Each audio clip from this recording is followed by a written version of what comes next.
ఎట్లా చూసుకున్నా కూడా నా కూతురు నీకంటే బెటర్ పొజిషన్లో ఉంది కాబట్టి కట్నం ఇవ్వడం కరెక్ట్ కాదు, కన్యాశుల్కమే కరెక్ట్.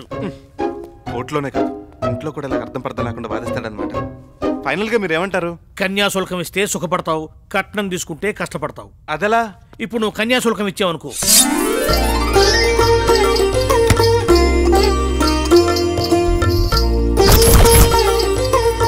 రెడ్ లైట్ చూసిన కర్లా ఎక్కడ ఆగిపోయావే, దగ్గరికి రా. ఏంటిది? నేను మీ పాదదాసినండి. పెళ్ళానివి కదా, ఇలాంటి ఫార్మాలిటీస్ ఏం అక్కర్లేదులే. లేదండి, బోలెడంత కన్యాశుల్కం ఇచ్చి నన్ను చేసుకున్నారు కాబట్టి మీకు అనుకూలంగా నడుచుకోవడం నా ధర్మం. అలాగా? అయితే నాకు అనుకూలంగా వచ్చి మంచం మీద కూర్చో. గుడ్. అలాగే అనుకూలంగా వెనక్కి పడుకో. తెంగరే, అనుకూలంగా పడుకోమంటే ఇలా పడుకోమని, అలా పడుకోమని కాదు. Very good.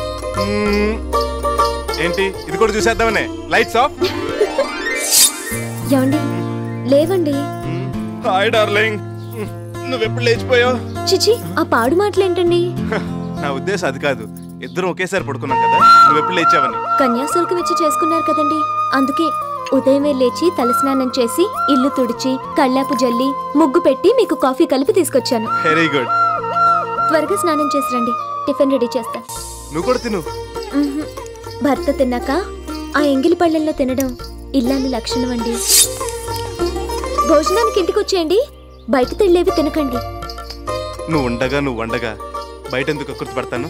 వస్తాను, బాయ్. ఏమండి, రౌడీ మామూలు. ఓ అదొకటి ఉంది కదా, పబ్లిక్. కళ్ళు మూసుకో, కనపడరు. సూపర్. పెళ్ళం అంటే అలాగే ఉండాలి. టెంప్ట్ అవ్వకు, ఈ ఫెసిలిటీసు కన్యాశుల్కం ప్యాకేజీలోనివి. మరి కట్నం ప్యాకేజ్ ఏంటో? నువ్వు పగలంతా కష్టపడి ఇంటికొచ్చి తలుపు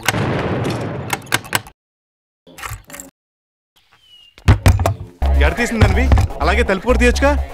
గడ తీసిన సౌండ్ విన్నప్పుడు తలుపు తోసుకుని రావచ్చుగా. అలాగే వచ్చాం. సర్లే, ఒక గ్లాస్ మంచినీళ్ళు తీసుకురా. గ్లాసుకు 10 ఇస్తే తెస్తా. మొగుడికి మంచినీళ్ళు తీసుకురావడానికి 10 రూపాయల? బయట లీటర్ ఇస్తారు, మినరల్ వాటర్. నా రేట్ అది. ఇష్టమైతే తెప్పించుకో, లేకపోతే వెళ్ళి తాగు. ఆకలిస్తుంది. ఏముండవు?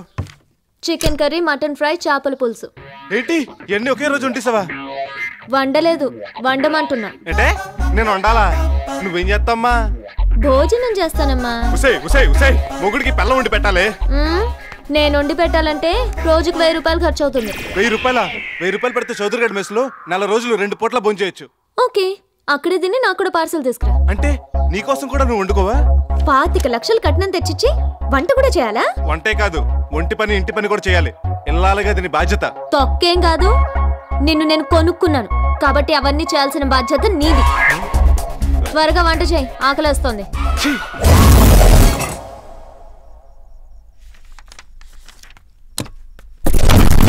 పాలేవి? తాగేశాను. పాలు మురిపాలు షేర్ చేసుకోవాలి, ఒక్కడివే దొబ్బి తాగకూడదు. రేపు నుంచి కలుస్తావుదాలే. సర్లే, ఒట్టి మాటలేనా? శ్రమదానం చేసేదాన్నా ఉందా? నువ్వు ఈ రేంజ్ లో నన్ను ఎంకరేజ్ చేస్తే నన్ను నేను ప్రూవ్ చేసుకుని ఏ సర్టిఫికేట్ కొట్టాను. ఏంటి డబ్బులు ఇవ్వకుండా మీరు చేస్తున్నావు? ఇది ఫ్యామిలీ లేడీ నోట్ నుంచి రావాల్సిన డైలాగ్ కాదే. కష్టపడి కట్నం ఇచ్చి సుఖం కూడా ఫ్రీగా ఇవ్వాలా? కాపురం చేయడానికి డబ్బులేంటే? పెళ్లి చేసుకోవడానికి నువ్వు కట్నం తీసుకోలా? 10,000 అక్కడ పెట్టి ప్రొసీడ్ అవ్వు. 10,000? శోభనం రోజు కాబట్టి రేపటి నుంచి అంతక్కర్లేదు, 5,000 ఇస్తే చాలు. ఇచ్చేలా తొక్కలో డిస్కౌంట్, అది మాత్రం తక్కువ ఏంటి? నెలకు 5 రోజులు వదిలేసిన 1,25,000 అవుతుంది. ఖర్చు ఎక్కువ అవుతుంది అనుకుంటే పొదుపుగా వాడుకో. ఈ వయసులో అంత అందాన్ని పక్కన పెట్టుకుని పొదుపు చేయడం కష్టమే అనుకో. అయితే 1,25,000కి. ఇదిగో, నువ్వు ప్రతిదానికి ఇలా రేటు పెట్టి బిల్లు వసూలు చేసావు అనుకో, నువ్వు ఇచ్చిన కట్నం 4-5 నెలల్లోనే లాగేసేలా ఉన్నావు. వద్దు, నీతో నాకు వర్కౌట్ అవుతుంది, కానీ విడాకులు ఇచ్చేయి, విడిపోదాం. నీకు విడాకులు ఇవ్వాలంటే నాకు 4 కోట్లు భరణం ఇవ్వాలి. 4 కోట్ల?